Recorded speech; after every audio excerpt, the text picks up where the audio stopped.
लोटे जल पर भी कमेंट्स कर दिया कि एक लोटे जल से क्या होता है। छत्तीसगढ़ का एक एक बच्चा जानता है कि एक लोटे जल से क्या होता है। आप भी अभी चिल्लाकर बोलोगे क्या होता है। सारी समस्या का हल होता है। इसलिए एक लोटा जल चढ़ा चढ़ा के छत्तीसगढ़ वालों ने समस्या ही खत्म कर दी है।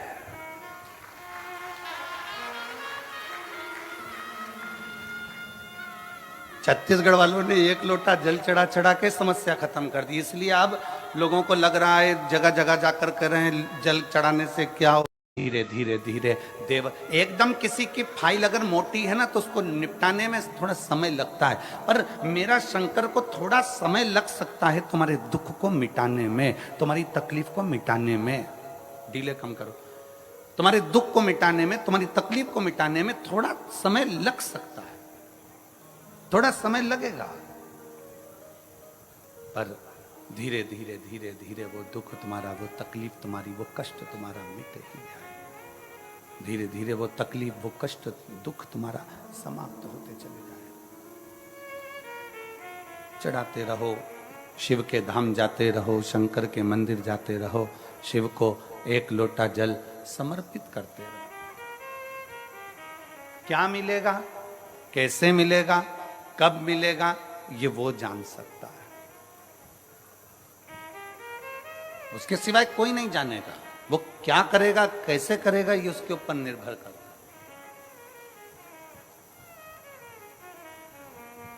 और पतंग उड़े आकाश माने, डोर थारा हाथ मां। पतंग यदि आकाश में उड़ती है तो उड़ाने वाले के हाथ में उसकी डोर रहती है। किसके हाथ में रहती है? उड़ाने वाले के हाथ में उसकी पतंग की डोर उड़ाने वाले के हाथ में रहती है। उसी तरह शंकर को जल चढ़ाने वाले की डोर शंकर के हाथ में रहती है। वो कहां उड़ाता है, कैसे उड़ाता है, वो वही जान सकता है।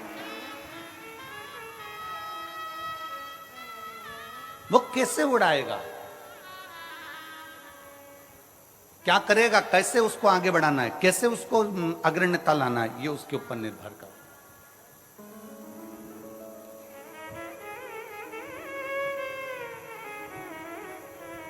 शिव महापुराण की एक बात बड़ी सुंदर है कि कर्म मत छोड़ो, मेहनत मत छोड़ो।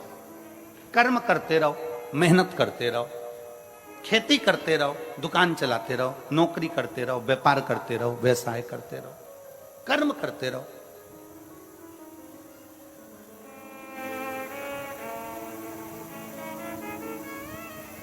आज तक इस व्यासपीठ ने यह नहीं कहा कि तुम केवल शंकर जी के मंदिर में जाकर बैठ जाओ, अपना काम मत करो। बोला कभी?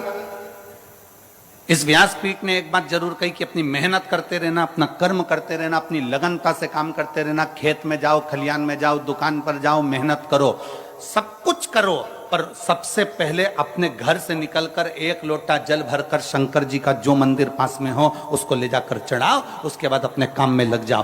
क्यों? क्योंकि तुम जो काम करोगे, मेहनत करोगे, शंकर जी को एक लोटा जल चढ़ाकर अगर करोगे तो शंकर तुम्हारी मेहनत को चार चांद लगा देगा और उसका फल जरूर देगा। मेहनत करो, कर्म करो। ये व्यासपीठ कभी ऐसा नहीं कहती कि कर्म मत करो। भगवान शंकर ने अपने दोनों बेटों से कहा जो पृथ्वी की परिक्रमा कर कर आएगा उसको प्रथम गिनती में गिना जाएगा। अगर शंकर जी चाहते तो अपने बेटे को राज सिंहासन दे देते कि मैं कार्तिकेय को पृथ्वी का अधिपति बनाता हूं, मैं गणेश जी को पृथ्वी का अधिपति बनाता हूं। पर पहले भगवान शंकर पार्वती ने कर्म करवाया कि जाओ परिक्रमा कर कर आओ। पहले मेहनत करो, कर्म करो, और तुम मेहनत करोगे, कर्म करोगे तो सफलता मिलेगी ही, ये निश्चित है, सफलता मिलेगी। भगवान शंकर ने गणेश जी से ये नहीं कहा कि तू बैठ जा सिंहासन पर। भगवान शंकर ने षडानंद कार्तिकेय जी से ये नहीं कहा कि तू बैठ जा सिंहासन पर। भगवान शंकर ने कहा जो पृथ्वी की परिक्रमा कर कर आएगा उसको प्रथम गिनती में गिना जाएगा। उसी को स्थान मिलेगा जो मेहनत कर रहा है, उसी को स्थान मिलेगा जो परिश्रम कर रहा है। जो मेहनत ही ना करे, परिश्रम ही ना करे तो क्या मतलब कि राजा विक्रमादित्य एक बार बहुत सारे ब्राह्मणों को, संतों को भोजन के लिए बुला लिया। संत ब्राह्मण भोजन करे और विक्रमादित्य ने पूछ लिया कि दुनिया का सबसे बड़ा दानी कौन है, दुनिया का सबसे बड़ा दानदाता कौन है। जितने ब्राह्मण बैठे थे सबने कह दिया दुनिया का सबसे बड़ा दानी राजा विक्रमादित्य है। दुनिया का सबसे बड़ा दानदाता राजा विक्रमादित्य है, अवंती का नरेश है। एक ब्राह्मण बैठा था, एक संत बैठा था, वो मुंह उतार कर बैठ गया। उसने नहीं कहा कि दुनिया का सबसे बड़ा दानी राजा विक्रमादित्य है, ये वो बोला ही नहीं, उसने नहीं बोला। दुनिया का सबसे बड़ा दानदाता राजा विक्रमादित्य है, ये वो बोला ही नहीं, उसके मुख से शब्द नहीं निकला, आवाज नहीं निकली। राजा विक्रमादित्य ने देखा कि ये बहुत देर से बैठा है, चुप होकर बैठा है, सबने बोला पर ये नहीं बोला है, इसका मुख उतरा हुआ है, इसका चेहरा उतरा हुआ है, जरा मैं इससे पूछूंगा जरूर, इसके मन में कुछ चल रहा है। राजा विक्रमादित्य ने उसको बुलाया और बुलाकर पूछा, क्यों ब्राह्मण देवता, सबने कहा कि दुनिया का सबसे बड़ा दानवीर राजा विक्रमादित्य है, पर आपने नहीं बोला, क्या बात है? आपके मन में कोई संशय है, आपके मन में कोई प्रश्न है, आपके मन में कोई बात है? बताओ जरा, क्या बात है, क्या संशय है, क्या विचार है आपका? राजा विक्रमादित्य की बात सुनी तो ब्राह्मण को लगा अगर मैं बोल दूंगा, राजा के पक्ष की बात बोलूंगा तो मुझे इनाम मिलेगा, पर राजा के विपक्ष की बात बोलूंगा तो मुझे मृत्यु दंड मिल सकता है।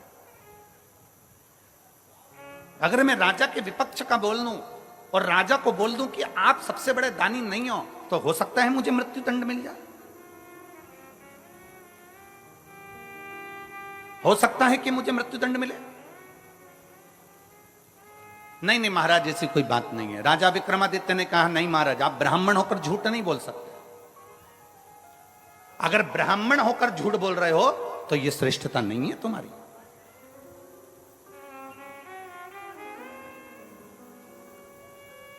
झूठ बोला था गौ माता ने भगवान राम जी के आगे, तो आज भी गौ माता का मुख झूठा कहा जाता है, इसलिए गौदान गाय की पूंछ पकड़कर किया जाता है। आप झूठ ना बोलिए, आप सत्य बोलने का प्रयास करिए। और गया क्षेत्र में एक बार झूठ बोला है ब्राह्मण देव ने कि सीता जी ने कोई पिंडदान नहीं किया है। मां जानकी जी का श्राप भी लगा है ब्राह्मण देवता। फाल्गु नदी ने झूठ बोला तो फाल्गु को भी श्राप लगा। आप झूठ ना कहिए, आप सत्य बोलिए।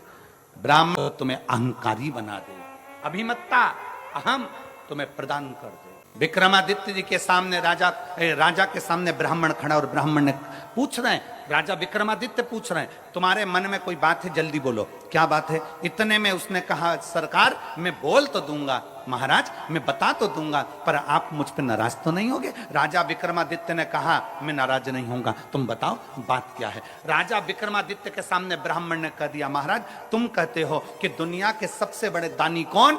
सबने कहा कि राजा विक्रमादित्य दुनिया का सबसे बड़ा दानी है, पर मैं कहता हूं राजन, समुद्र के उस पार एक चंद्रायन नाम का राजा रहता है। वो एक दिन में 1 लाख सोने की मुद्रा का दान करता है। एक दिन में जब तक वो 1 लाख सोने की मुद्रा का दान न कर दे तब तक ना वो अन्न ग्रहण करता है, ना वो पानी पीता है। राजा विक्रमादित्य ने सोचा कि ये ब्राह्मण बोला। राजा विक्रमादित्य ने फूल की माला ब्राह्मण को पहनाई, कहा तुमने हिम्मत तो करी है। जैसे कल राजा ने माला मंगवाई, ब्राह्मण के गले में पहनाई कि तुमने बोलने की सामर्थ्यता तो रखी। राजा को रात भर नींद नहीं आई, रात भर, कि ऐसा कौन सा राजा है जो 1 लाख सोने की मुद्रा रोज देता है, उसके बाद भोजन करता है, पानी पीता है, जरा मैं पता तो करूं। राजा ने आधी रात को एक सेवक के कपड़े पहने और राजा समुद्र के पार चला गया। समुद्र के पार जाकर राजा उस राजा चंद्रायन के पास पहुंचा और वहां के द्वारपालों से विनती करी कि मुझे राजा से मिलना है। राजा से मिले, बताया नहीं कि मैं राजा विक्रमादित्य अवंतिका नरेश हूं। जाकर कहा महाराज मैं अवंतिका नरेश हूं, तो ये नहीं कहा, ये नहीं बोल, कुछ नहीं बोल। जाकर कहा महाराज मुझे आपके यहां काम की जरूरत है, आप मुझे काम पर रख लेंगे क्या? मुझे यहां काम पर रख लेंगे, मुझे यहां काम दे देंगे आप?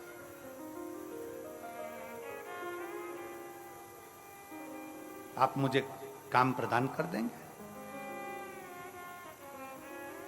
राजा चंद्रायन ने पूछा तुम क्या काम कर सकते हो, बताओ, क्या काम करोगे तुम, वो बताओ।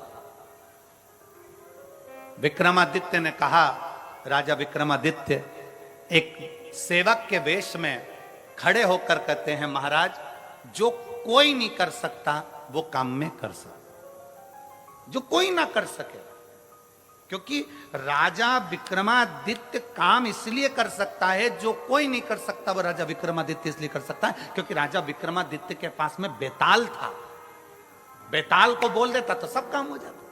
तो उसको मालूम है कि जो कोई ना कर पाए वो राजा विक्रमादित्य कर पाए। ठीक है, राजा चंद्रायन को प्रसन्नता हो गई कि ऐसा सेवक मुझे मिल गया।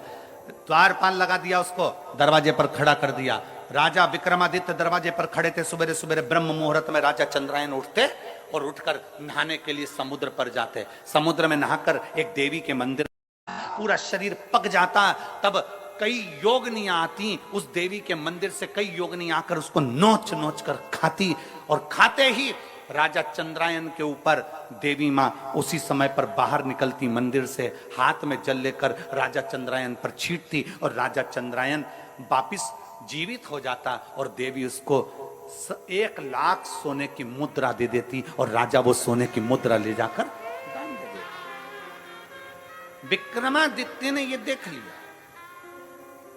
राजा विक्रमादित्य ने ये देखा, राजा विक्रमादित्य ने ये जाना कि ये देवी के मंदिर में आता है, वो पानी में उकलता, तेल में उकलता है, उकलने के बाद देवी जी इसको 1 लाख सोने की मुद्रा दे देती है। अब राजा विक्रमादित्य ने विचार करा, बस देखना था कि मुद्रा आती कहां से।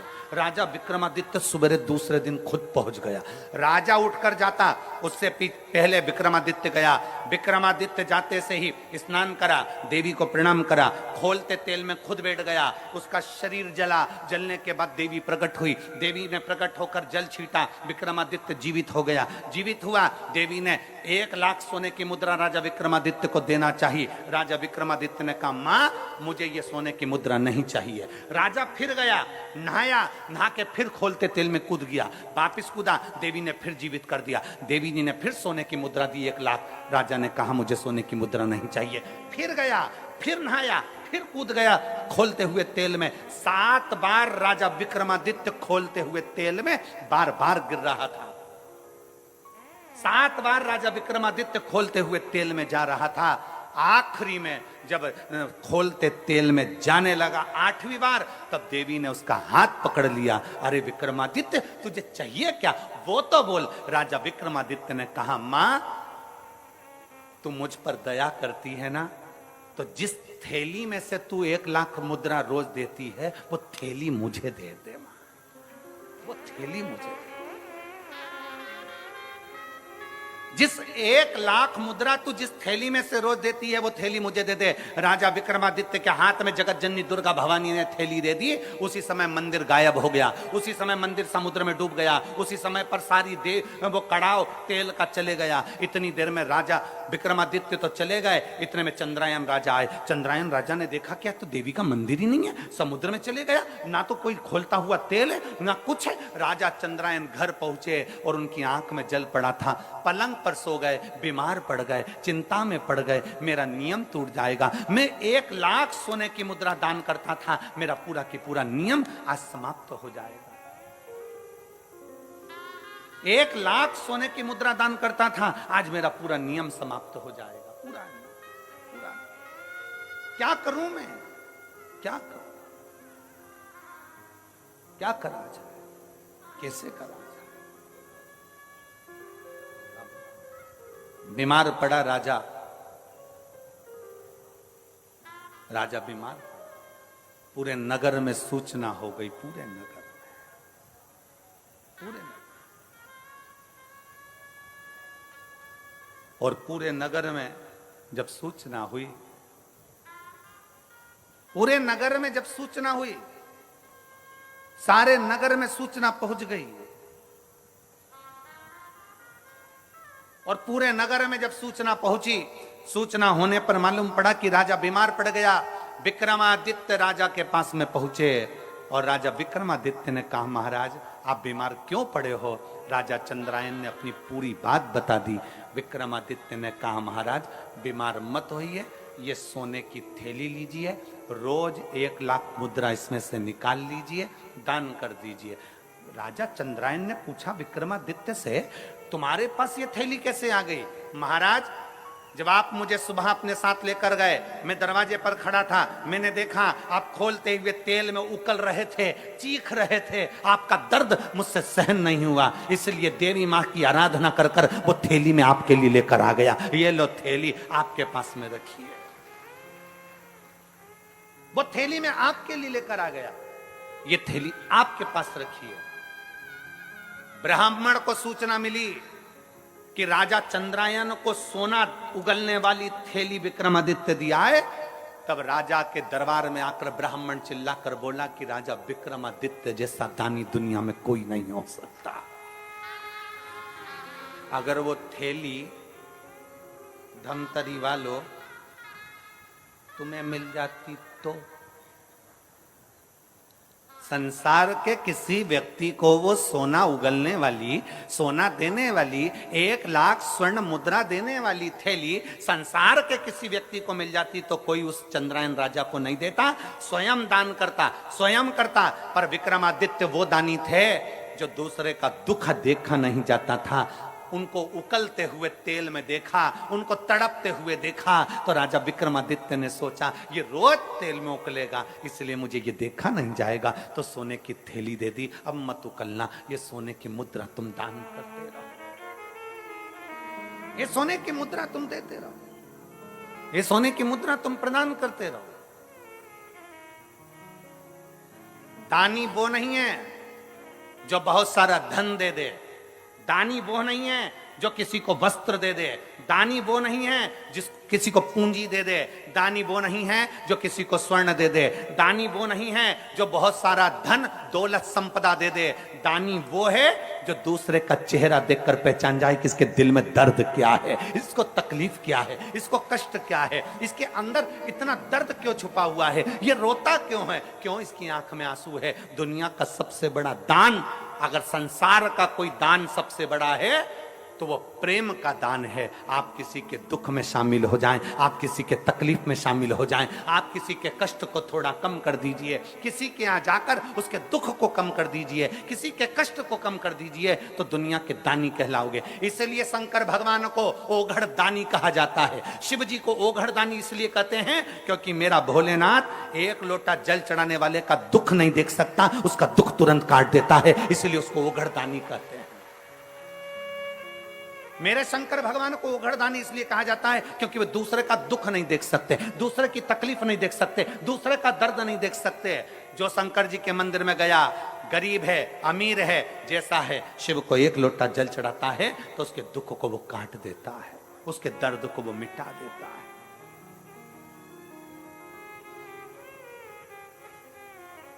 ओघड़दानी है वो, दुनिया का श्रेष्ठ। किसी के जीवन के दुख को समाप्त करना, बस निवेदन एक ही है, अपने कर्म के साथ, अपनी मेहनत के साथ, अपनी लगनता के साथ शंकर के मंदिर में जाइए, अपनी मेहनत के साथ अपनी खेती पर काम करिए, अपनी मेहनत के साथ अपनी दुकान पर काम करिए, अपनी मेहनत के साथ अपनी ड्यूटी करिए, और मेहनत का फल भोलेनाथ देगा। 1 लोटा जब हम परमात्मा पर आश्रित हो जाते हैं तो वो परमात्मा हमारे साथ कदम से कदम मिलाकर चलता जरूर है, जरूर चलता, कार्य करता जरूर है। और पूर्ण श्रद्धा, पूर्ण भरोसे के साथ जब हम आश्रित होंगे क्यों ना सुनेगा वो? प्रेशर बढ़ाओ, प्रेशर।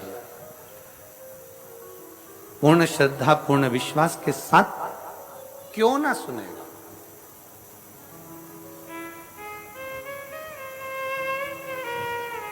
एक विश्वास अपने भीतर जागृत करिए, एक भरोसा अपने भीतर जागृत करिए, एक दृढ़ता अपने भीतर जागृत करिए। कर्म करने में पीछे ना हटिए, मेहनत करने में पीछे ना हटिए। कल एक बेटी से मिलना हुआ, प्रसाद बना रही थी, वो अपने माता वगैरह के साथ आई थी। हमने पूछा, पढ़ाई कर रही हो? गुरुदेव, एक बार मैंने प्रयास करा कंपटीशन एग्जाम का, 2 बार प्रयास किया, फिर मैंने छोड़ दिया, अब मैं एग्जाम वगैरह नहीं दे रहा। मैंने कहा ठीक है। हमने कहा चाय पीती हो? वो हंसकर बोली कि गुरुजी ऐसी बात पूछ रहे हो, चाय नहीं पीते क्या हम? हमने कहा चाय पीती हो? कहां? हमने कहा एक आध बार तुम्हारी जीवान जली है?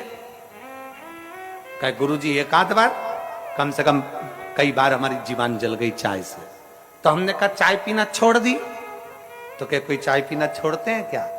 हमने कहा जब चाय से जीवान जल रही है तो भी तुम चाय पी रहे हो, तो एक आध 2 बार अगर कंपटीशन एग्जाम में फेल भी हो गए तो फिर मेहनत करो, एक दिन सफलता तुम्हारे हाथ लगेगी जरूर।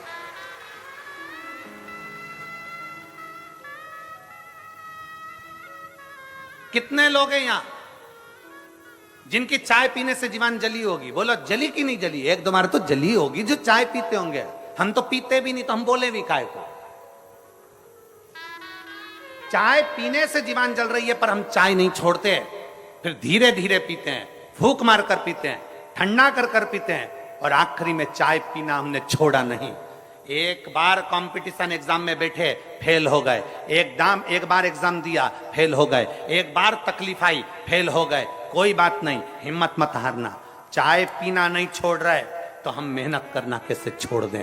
फिर एग्जाम दो, फिर कंपटीशन एग्जाम में बैठो, फिर मेहनत करो, और जब बार बार मेहनत करोगे तो एक दिन मंजिल तक पहुंच ही जाओगे, सफलता तुम्हारा कदम चूमेगी। ब्रह्मा जी और भगवान विष्णु ने मिलकर मंथन किया एक पर्वत का, उस पर्वत में से खंभ प्रकट हुआ अग्नि का, उस अग्नि के खंभ में भगवान शंकर के शिवलिंग की आकृति प्रकट हुई।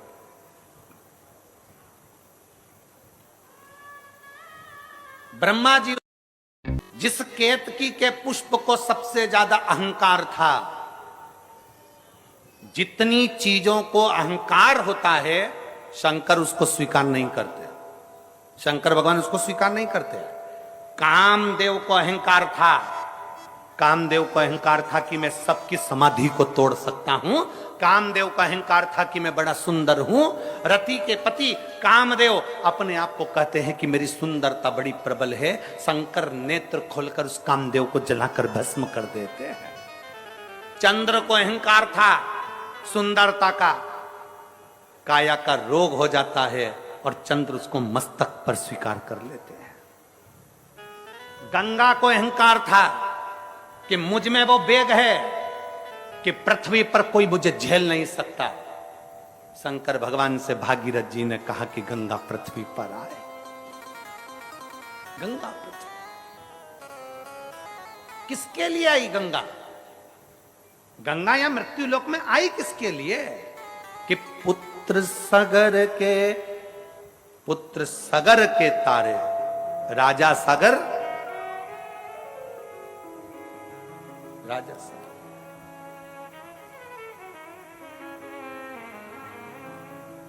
राजा सगर की 2 धर्म पत्नी, एक पत्नी से 1 पुत्र और दूसरी पत्नी से 60,000 पुत्र। राजा सगर ने अश्वमेध यज्ञ रखा।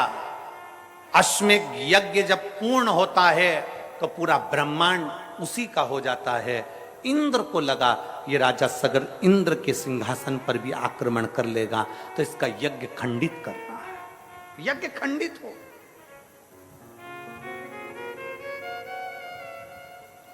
आपकी अगर कोई प्रतिज्ञा होती है ना, उस प्रतिज्ञा को अगर कोई खंडित करता है तो समझ लो कि खुद देवता आगे रहकर खंडित करवा रहे हैं, कहीं ये उस लेवल तक ना पहुंच जाए। इस जैसे इस बेटी ने लिखा,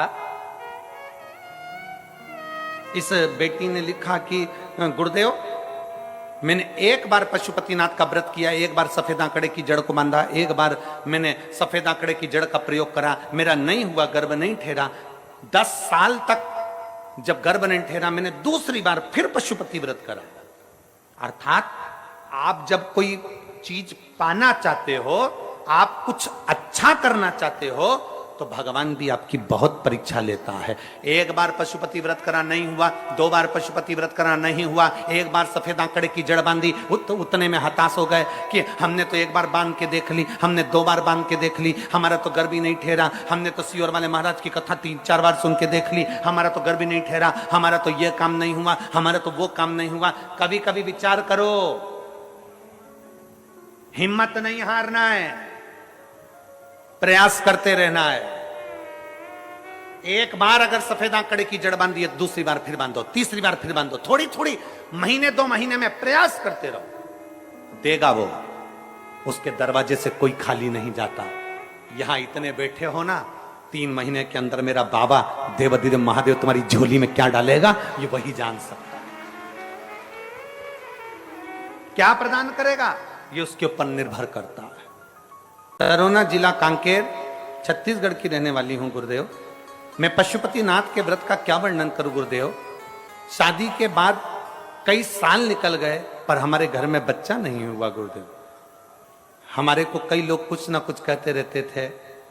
मेरी घर के, चाहे मेरी चाची हो, चाहे मेरे घर के लोग हों, सब मुझसे कहते थे तू इतना पूजन पाठ करती है तो भी तू बांझ की बांझी है, तेरे घर में औलाद तक नहीं है।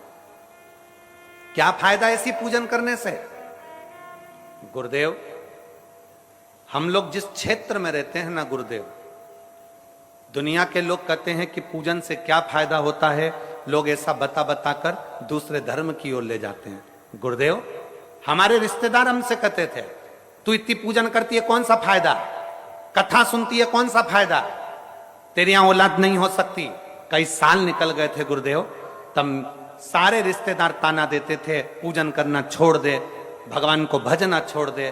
तब आपकी कथा पहली बार टीवी पर सुनी गुरुदेव, और उस कथा को दिल से लगा लिया। तब से मैंने विचार कर लिया कि मेरा बाबा अब तो सुनेगा जरूर। आसन लगा के टीवी के सामने कथा सुनती, बाबा से प्रार्थना करती, सफेद आंकड़े की जड़ का प्रयोग किया, पशुपतिनाथ का व्रत किया, और 3 महीने में मेरा गर्भ ठहर गया, और बाबा की कृपा से मेरे को संतान की प्राप्ति हो गई। मैं बाबा को यहां धन्यवाद देने के लिए आया हूं। श्री शिवाय नमस्ते।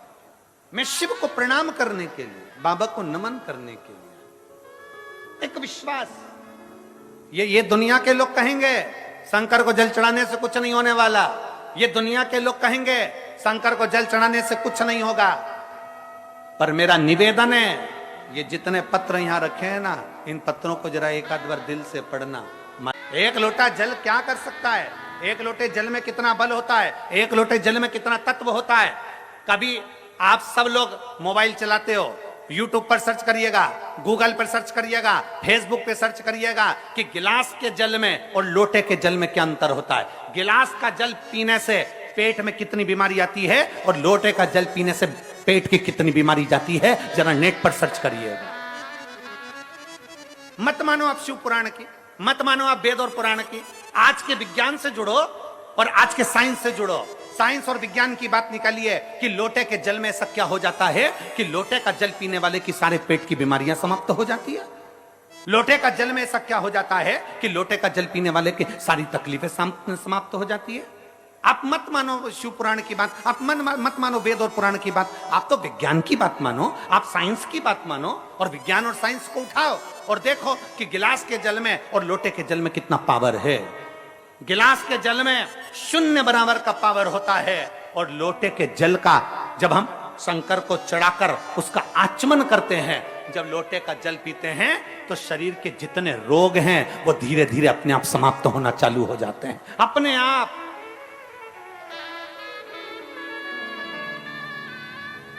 आजकल वैज्ञानिक का युग है, साइंस का युग है, तो निकालो ना अपना अपना मोबाइल खोलो और खोल कर देख लो, गूगल में सर्च करो, फेसबुक पे सर्च करो, निकालो उसमें कि लोटे के जल से होता क्या है, गिलास के जल से होता क्या है, गिलास का जल क्यों नहीं पीना चाहिए। शंकर भगवान को जब लोटे का जल चढ़ता है तो उसका आचमन करने से हमारी कितनी बीमारियां चली जाती है। पेट का ऐसा कौन सा रोग है, क्यों कहते हैं हम कि भगवान शंकर को चढ़े हुए जल का आचमन करो। कई लोगों की गांठें समाप्त हो गई, किसी की बच्चेदानी की गठान समाप्त हो गई, किसी की कोई गठान समाप्त हो गई, क्यों। कल के पत्र में एक प्रश्न था,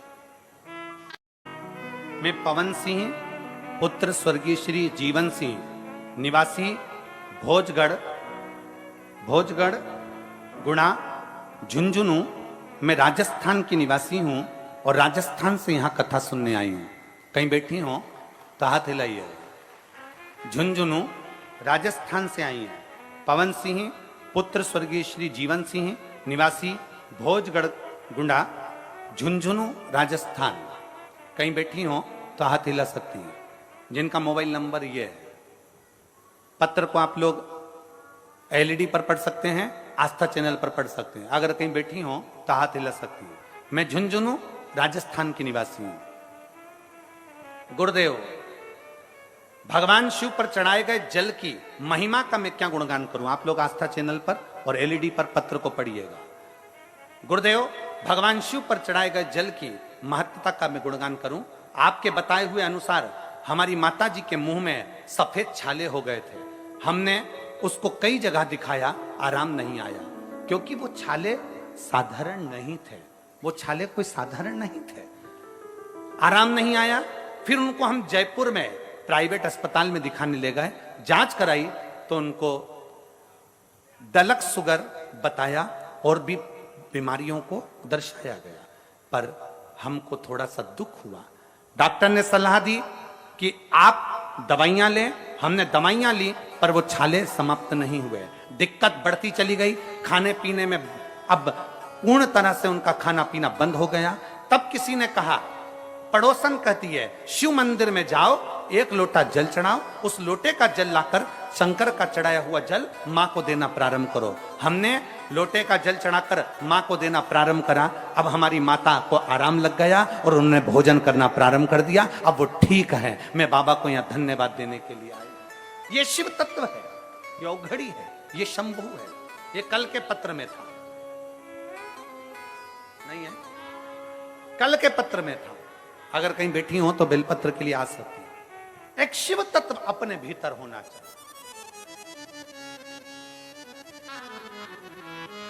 शिव महापुराण की कथा कहती है, डॉक्टर शंकर का एक रूप है। डॉक्टर शंकर का एक रूप है। जब शरीर में कष्ट आए तो सबसे पहले डॉक्टर के पास जाना चाहिए, क्योंकि शिव का रूप डॉक्टर है। शरीर में कष्ट हो, डॉक्टर के पास जाओ, जांच का बोले जांच कराओ, जो बोले वो करो, पर साथ में इलाज के साथ शंकर को एक लोटा जल चढ़ाते रहो। क्योंकि डॉक्टर भी आखिरी में कह देता है कि अब इनको दुआ की जरूरत है, तो वो दुआ हमको चाहिए। डॉक्टर भी आखिरी में कह देता है कि अब मेरे हाथ में नहीं, अब उसके हाथ में है। मतलब डॉक्टर के साथ एक डॉक्टर और है। जब वो ऑपरेशन करने जाता है तो साइन करवा लेता है, सिग्नेचर करवा लेता है कि मेरी जवाबदारी नहीं है, सिग्नेचर जिसने करा है उसकी जवाबदारी है। ऑपरेशन में जाने से पहले कोई डॉक्टर ऐसा नहीं कि सीधे ऑपरेशन थिएटर में ले जाए, सिग्नेचर करवाता है पहले कि आप जवाबदारी तुम्हारी है। ये ठीक है नहीं है। डॉक्टर शंकर का एक रूप है। सबसे पहले डॉक्टर को चेकअप कराओ और चेकअप कराने के बाद डॉक्टर जैसा बोले वैसी दवाई खाओ, पर उसके साथ में शंकर पर भरोसा करते हुए चलो तो तुम्हारा कार्य सफल जरूर होगा। ऐसा नहीं कि केवल जल पर आश्रित हो गए, नहीं, शंकर का रूप है डॉक्टर, इसलिए उस पर भी आश्रित हो। शिव का रूप है डॉक्टर, उस पर भी आश्रित हो। और जब दवाई शरीर में ना लगे तब कौन से महादेव का नाम लेना है? जम के बोलो, जम के। कुंद कैश्वर, कुंद कैश्वर महादेव का नाम लेकर, डॉक्टर की दवाई को खुद खाओ पर भगवान का नाम लेकर, कुंदकेश्वर महादेव का नाम लेकर। डॉक्टर दवाई लिखा है, उस दवाई को हमें खाना है पर कुंदकेश्वर के नाम से खाओ, शरीर को लगेगी। जब विश्वास और भरोसा दृढ़ हो जाता है तो शंकर हमारे करीब आ जाता है।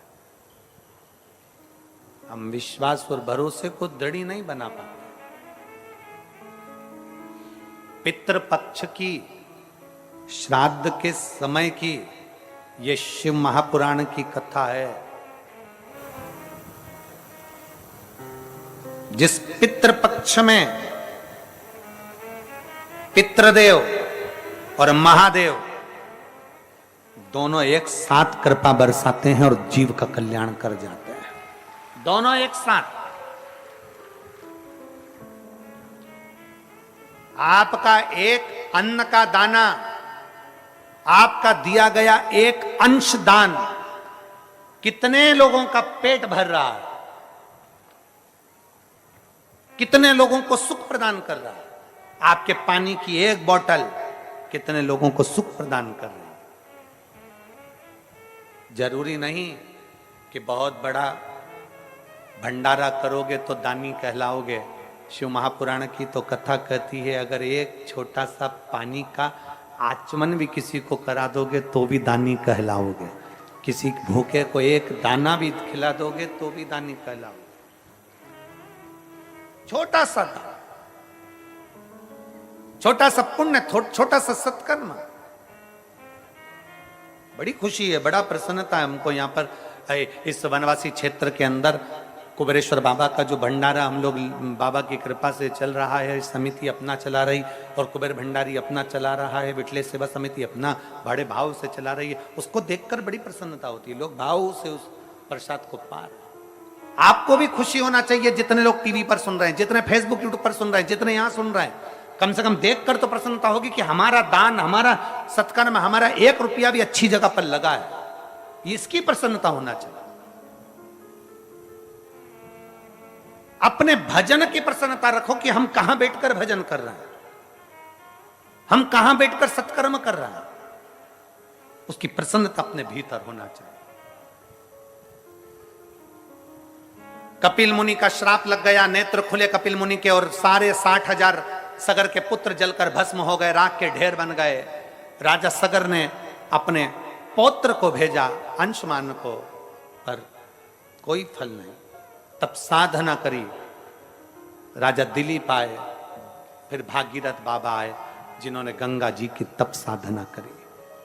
गंगा जी की तप साधना करते हैं भागीरथ जी, तो गंगा उछल कर कहती है, किसकी सामर्थ्यता है जो मुझे पृथ्वी पर झेल ले? किसकी सामर्थ्यता, किसकी सामर्थ्यता? शिव महापुराण की कथा कहती है, अपने मुख से कभी अभिमत्ता के शब्द मत बोलिए, अपने मुख से कभी अभिमान के शब्द मत बोलिए, अपने मुख से कभी अहंता के शब्द मत बोलिए, क्योंकि अहंकार में 3 गए, धन, वैभव और वंश। ना मानो तो देख लो, रावण, कौरव और कंस, ये तीनों अहंकार में चले गए, तीनों अभिमत्ता में चले गए। इस माँ ने एक लाइन लिखी, इस माँ ने इस लाइन में लिखा कि मेरा बेटा अब भगवान को इतना मानता है, इतना मानता है कि मेरे बेटा एक्सरे मशीन को चलाता है तो भी लोग उसको डॉक्टर कहते हैं, एक्सरे मशीन चलाने वाले को भी लोग डॉक्टर कहते हैं। गुरुदेव, मेरा बेटा खुश होता है कि देखो मेरे शिव ने मेरे ऊपर कितनी कृपा कर दी कि बिना डॉक्टर के भी लोग मुझे डॉक्टर कहकर जाते हैं, मैं भले एक्सरे की मशीन चलाता हूं। ये दृढ़ता नहीं तो और क्या, ये विश्वास नहीं तो और क्या, ये भरोसा नहीं तो और क्या। अपने भीतर विश्वास को जागृत करिए, अपने भीतर चले। गंगा मैया ने अहंकार का शब्द कह दिया, गंगा मैया ने अभिमत्ता का शब्द कह दिया, मुझे कोई झेल नहीं सकता। भागीरथ बाबा ने हाथ जोड़कर कहा, मां मैं मानता हूं आपको पृथ्वी पर कोई झेल नहीं सकता, मैं मानता हूं आपको पृथ्वी पर कोई झेल नहीं पाएगा, पर मां मेरा विश्वास करता है पृथ्वी के देव, देव अधिदेव महादेव, मेरा विश्वास करता है कि पृथ्वी के देव, देव अधिदेव महादेव आपको झेल सकते हैं। मां गंगा, पृथ्वी के देव, देव अधिदेव महादेव आपको झेल सकते हैं। गंगा जी बोली, गंगा जी ने कहा, कौन महादेव? कौन महादेव? जो विष को पिए हैं वो महादेव, जो नंदी की सवारी करते हैं वो महादेव, जो राख लपेट कर रहते हैं वो महादेव। गंगा कहती है मेरी सुंदरता और मेरा तेज महादेव नहीं झेल सकते। इतना शब्द सुनना था, भागीरथ जी की आंख में से जल बह गया। मां मैंने उन्हीं की आराधना कर कर तुमको पाया है। हे मां मैंने उन्हीं की आराधना कर कर तुमको पाया है। उनकी आराधना के बिना तो आप भी मुझे नहीं मिली थी मां। ये मेरा विश्वास कहता है मां आपको शिव अपने जटा में, अपने हाथों में जरूर झेल लेंगे, आपको शिव झेलेंगे। गंगा ने फिर अहंकार का शब्द कह दिया, गंगा जी ने फिर अभिमत्ता का शब्द कह दिया। कह दो भोलेनाथ से गंगा पृथ्वी पर आने को तैयार है।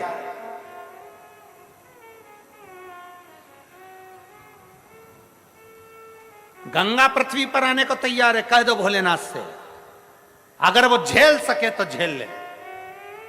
भागीरथ जी शंकर भगवान के धाम कैलाश पर पहुंच गए, हाथ जोड़कर बोले, हे करुणा सागर, हे त्रिकालदर्शी, है कैलाशी अविनाशी, है शिव, है शंकर, हे ओघड़ी, हे दयालु, हे दातार, हे शिव करुणा करने वाले, हे शंकर, हे मेरे देव अधिदेव महादेव, मेरे भोलेनाथ, मेरे त्रिकालदर्शी, मेरे कैलाशी, मेरे अविनाशी, मेरे शिव, मेरा आपसे निवेदन है बाबा, गंगा मैया पृथ्वी पर आने को तैयार है, आप उनको झेल लेंगे? शंकर भगवान भागीरथ जी से बोले, मैं गंगा को नहीं झेलूंगा। बड़प्पन देखिएगा, व्यक्ति कितना भी ऊंचे स्थान पर बैठ जाए, अगर उसके भीतर अहंकार नहीं है तो उसका बड़प्पन देखिएगा। उधर की एलईडियां चालू करिए, लेफ्ट साइड के पंडालों की एलईडियां चालू करिए।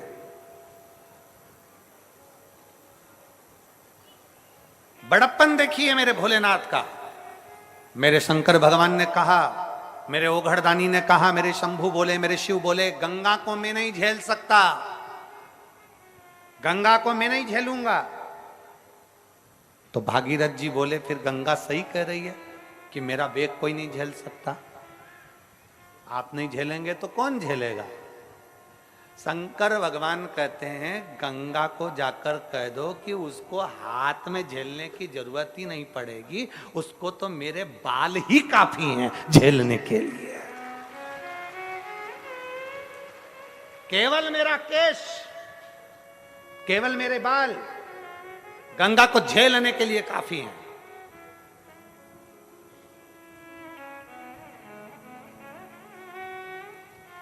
कह दो गंगा जी से जाकर तैयारी करें आने की।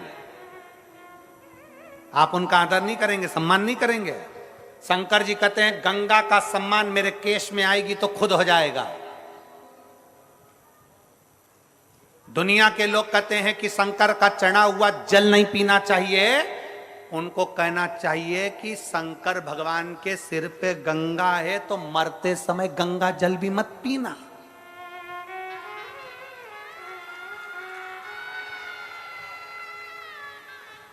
शंकर के सिर पर गंगा है, तुम कहते हो शंकर पे चढ़ा हुआ जल मत पियो, तुम कहते हो शंकर पे चढ़ी हुई बेलपत्र मत खाओ, तुम कहते हो शंकर पे चढ़ा हुआ जल मत पियो, तो फिर गंगा जल क्यों पीते हो? मरते समय घर के लोग दौड़ के जाते, जल्दी गंगा जल लाओ, आखिरी सांस चल रही है, निपटने वाला है, जा रहा है। ये श्राद्ध भी हमको ज्ञान देते हैं कि जिंदा हो जब तक अपने मोबाइल की डीपी बदलते रहो, निपट जाओगे तो एक ही फोटो दीवार पे टंग जाएगा, बदल ही नहीं पाओगे, बदल ही नहीं पाओगे। ये श्राद्ध भी हमसे कहते हैं जिंदा हो तो कथा में जाओ, जिंदा हो तो भजन करो, जिंदा हो तो दान करो, जिंदा हो तो सत्कर्म करो, जिंदा हो तो कीर्तन करो, कुछ पुण्य कर लो, कुछ तुमसे बन जाए, दान पुण्य संकीर्तन स्मरण भजन कीर्तन जो बन जाए वो कर लो, जिंदा हो तो। मरने के बाद तो इतना बड़ा फोटो सबके टंगेंगे, इतना बड़ा फोटो सबका टंग जाता है। महिलाएं मरती हैं तो सिर पे ऐसा पल्लू मल्लू रख के फोटो बनता है और मुस्कुराती हुई नजर आती है ऐसी, और घर के लोग खीर और पूड़ी मिला के फोटो पे चिपका देते हैं। अम्मा मुस्कुराती है, फोटो पे पूड़ी और खीर चिपकी रहती है।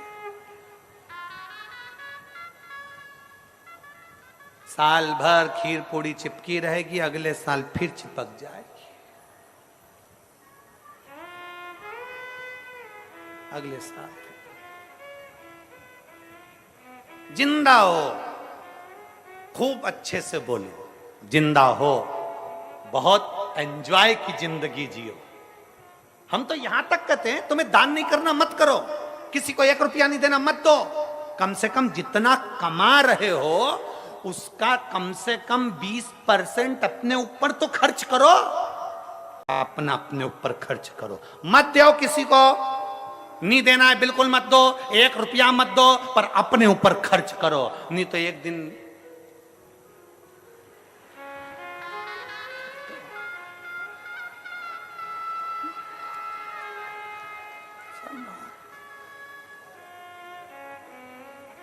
मौका मिला है जिंदगी जीने का। श्राद्ध आते हैं, हमें बताते हैं कि हमें जिंदगी कैसे जीना है। घर में जितने भी मरे हुए लोग हैं उनका फोटो जो टंगा होता है उसमें रोता हुआ फोटो नहीं होता है।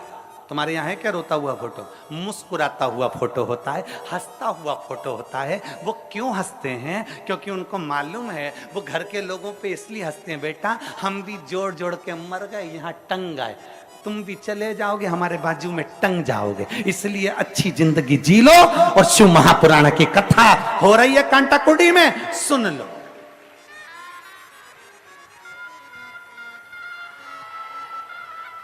के बिना कहीं दिल ना लगाना, शिव के बिना कहीं दिल ना लगाना, वरना पड़ेगा तुझे आंसू बहाना, वरना पड़ेगा तुझे आंसू बहाना, शिव के सिवा कहीं दिल ना लगाना, शिव के सिवा कहीं दिल ना लगाना।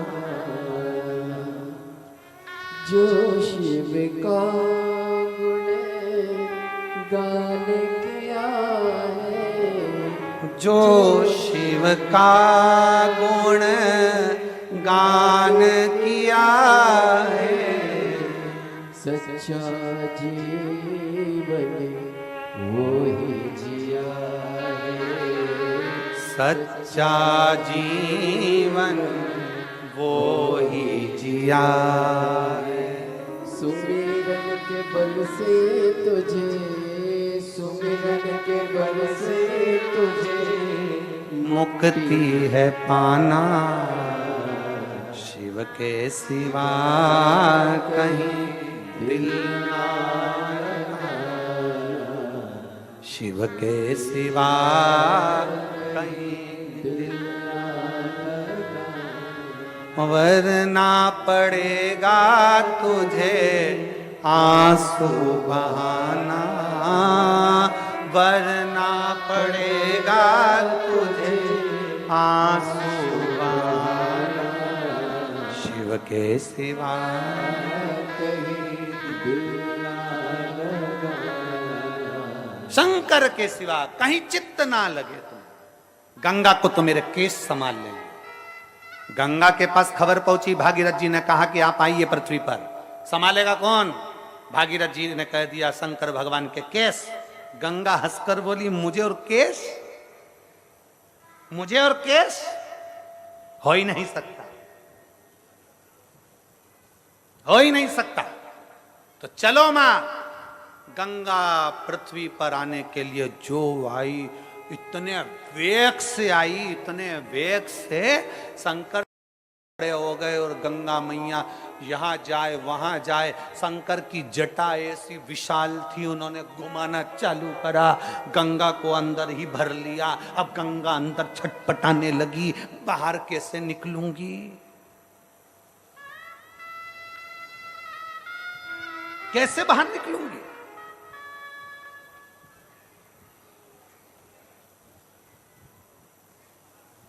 कई लोग हैं, कई लड़के बहुत चिल्ला चिल्ला कर कहते हैं मैं अपनी पत्नी से डरने वाला नहीं हूं। तू अपनी पत्नी से डरता होगा। फिर उसकी शादी हुई, शादी में बैंड बाजी और डीजे पर गाना बजा, अजीबो शान शहंशाह। उसकी शादी में गाना बज रहा है, अजीबो शान शहंशाह, शहंशाह आ रहे हैं। शादी के बाद उसी लड़के को जब देखा जाता है तो तालाब में चड्डी बनियान धोता, और पत्नी ने भी कह दिया बच्चों के कपड़े भी ले जाओ, तो उनको भी कूट रहा है। आते आते 2 बाल्टी पानी भर लाना, आज मोटर नहीं चल रही है, जाओ पानी भर लाना। 2 बाल्टी पानी, इधर कंधे पे कपड़े, इधर फिर कहीं पे पान की दुकान पे गाना चल रहा था, अजीबो शान शहंशाह। इसने बाल्टी पटकी नीचे पान वाले को दो दिया। मैंने भी सोचा था कि मेरी शादी में मैं शान शहंशाह, मैं राजा हूं, पर मालूम पड़ा कि शादी के पहले कुछ है, शादी के बाद जिंदगी कुछ है। पर शिव कथा कहती है जो शंकर की भक्ति में लगा है उसकी जिंदगी शादी के पहले जैसी है, शादी के बाद भी पूरी जिंदगी वैसी ही होती है। प्रसन्नता में, आनंदता में, चित्त की श्रेष्ठता में, मंगल आनंदता में जीवन निकलता है। गंगा छटपटा रही जटा के अंदर, गंगा निकल ना पा रही जटा में से। भागीरथ जी को पुकारा गंगा जी ने, भागीरथ भागीरथ भागीरथ जी आए, बोलो मां, अरे मुझे बाहर तो निकालो। गंगा जी तुम तो कह रही थी कि मुझे कोई समा नहीं सकता, क्षमा मांगती हूं। ऐसी वाणी ना बोलिए कि बाद में डब्बे में ही भर दिया जाए।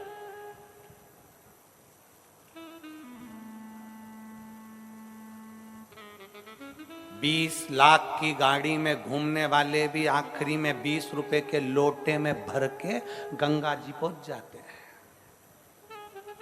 20 लाख की गाड़ी में घूमने वाले भी 20 रुपए के लोटे के अंदर भरा के गंगा जी पहुंच जाते हैं। 2 करोड़ की गाड़ी में घूमने वाले भी एक दिन 2 रत्ती की राख बन जाते हैं।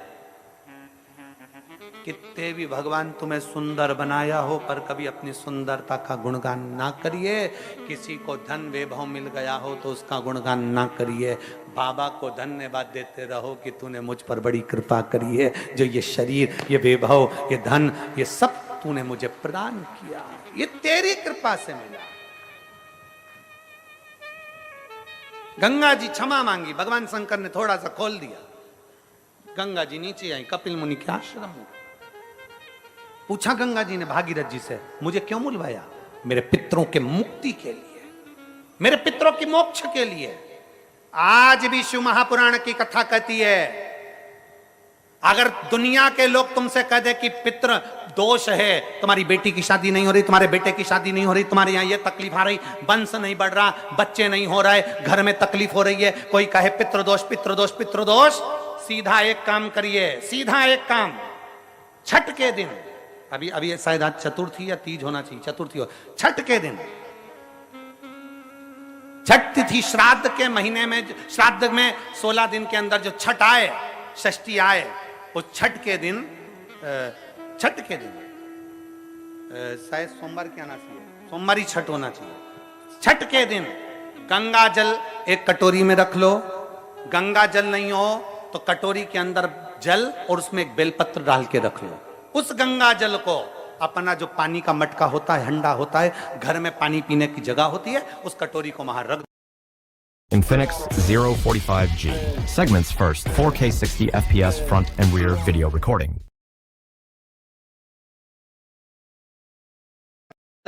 अपने घर में घुमाकर शंकर के शिवलिंग पर समर्पित कर दो, दुनिया का कैसा भी पितृदोष होगा वो समाप्त हो जाएगा।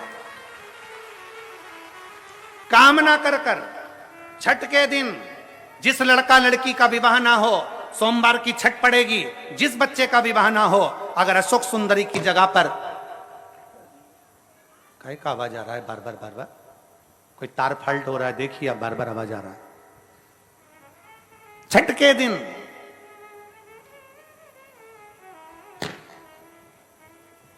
के दिन अगर कोई लड़का लड़की का विवाह नहीं हो रहा है, शादी ना हो रहा है, तो उसके लिए छठ के दिन अशोक सुंदरी वाली जगह पर एक लाल फूल और शंकर जी के शिवलिंग पर एक सफेद पुष्प चढ़ाकर 5 बेलपत्र समर्पित कर कर 1 लोटा जल अपनी कामना कर कर चढ़ाओ, और जो बेलपत्री चढ़ाई है उसमें से 1 बेलपत्री उठा कर ले आओ, बाबा संबंध पक्का कराकर ही रहेगा।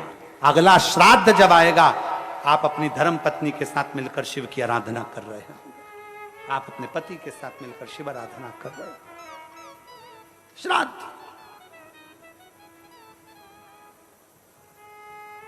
हमने जितने लोग मिस कॉल दिए हैं, और मिस कॉल जो लोग दिए हैं, हमारे जो नंबर है मिस कॉल का, उस पर जो लोग मिस कॉल दे रहे हैं, हम प्रतिदिन श्राद्ध पक्ष का एक ना एक उपाय मिस कॉल वालों के मोबाइल पे व्हाट्सएप पर रोज पहुंचाने का प्रयास कर रहे हैं, जिससे आप उसको अच्छे से कर सकें और अपने जीवन को सार्थक बना सकें। जो मिस कॉल नहीं दे पाए हैं वो मिस कॉल नंबर फिर से एक बार अपने मोबाइल से आप लोग मिस कॉल दे सकते हैं। बड़े प्रेम से हम नंबर बोल रहे हैं, आप मिस कॉल, जितने लोग आस्था चैनल पर सुन रहे हैं, जितने लोग फेसबुक यूट्यूब पर सुन रहे हैं, वो भी मिस कॉल दे सकते हैं। मिस कॉल का नंबर है 74338, फिर वापिस 74338, ये मिस कॉल का नंबर, आप इस पर मिस कॉल दे सकते हैं। नंबर फिर से ध्यान रखें, बस मिस कॉल में आपकी कॉल पूरी नहीं जाएगी, बस लगा टू बोला और कट जाएगा, मतलब आप जुड़ गए। 74338 ये नंबर है जिस पे हम प्रतिदिन श्राद्ध पक्ष में प्रयास कर रहे हैं कि आपके पास मैसेज पहुंचे और आप उसको अपनी जिंदगी में, चाहे संतान प्राप्ति का हो, वंश वृद्धि का हो, कर्जा, वो एक कर्जे का एक लेटर आया है पर समय इतना नहीं है, हम इसको कल पढ़ेंगे, कि एक बहन ने लिखा उसके लड़के ने कर्जा करा, हम इसको अभी अगर होगी नजदीक में तो बुलाएं। मेरा नाम नर्मदा साहू है, मैं ग्राम दुर्ग चिरखली से आई हूं, कहीं बैठी हो तो हाथ हिला सकती हैं, और अगर बैठी हो तो बेलपत्र के लिए आ सकती हैं। मेरे बेटे ने कर्जा कर लिया था और कर्जा कर कर वो शांत हो गया। कर्जे वाले मेरे घर आने लगे, धमकियां देने लगे, हाथ उठाने लगे, बहुत परेशान करने लगे। धमकी देते, हाथ उठाते, बहुत अपशब्द कहते, आखिरी में कर्जे वालों ने अदालत से मुझे नोटिस भेज दिया। मैं अदालत में पहुंच गई, वहां पर भी मेरे साथ में मुझे डराया धमकाया गया, पर मैं हारी नहीं गुरुदेव। एक दिन टीवी पर आपकी कथा सुन ली। आपने कहा था कितना भी कर्जा हो जाए मरने का प्लान ना बनाइएगा। मैंने मन में सोचा बेटा चले गया तो क्या, कर्जा तो मेरा भोलेनाथ उतारेगा। मैं भी केस लड़ती रही, बाबा को एक लोटा जल चढ़ाती रही, और ऐसा बाबा ने कृपा कर दी कि केस भी पूरा जीत गई और कर्जा भी पूरा चुका दिया, और बाबा ने मेरी लाज रखी। शिव तत्व इसी को कहते, शंकर की औघड़ता इसी को कहते। ये शंकर की देवादिदेव महादेव का चरित्र कह रहा है, अभिमत्ता में जिंदगी ना जिए, अहंकार में जीवन ना जिए, अहंकार से परे होकर जीवन को जियो, अहंकार से। और बाबा देवादिदेव महादेव का पवित्र चरित्र बड़े आनंद के साथ माता सती का त्याग और माता पार्वती के साथ मंगल विवाह भगवान शंकर और पार्वती का हो रहा है। जोरदार ताली बजाकर स्वागत करिए शंकर पार्वती का। भगवान शिव और पार्वती पधार रहे हैं बड़े भाव के साथ। आज कथा का दूसरा दिन पितृपक्ष में यहाँ पूर्ण हो रहा है। आप लोगों से निवेदन है, ये कथा वनवासी क्षेत्र में बड़े भाव के साथ हो रही है। जो टीवी चैनल के माध्यम से कथा सुन रहे हैं उनसे निवेदन है कि जो अन्य क्षेत्र चल रहा है सीहोर में भी, और कथा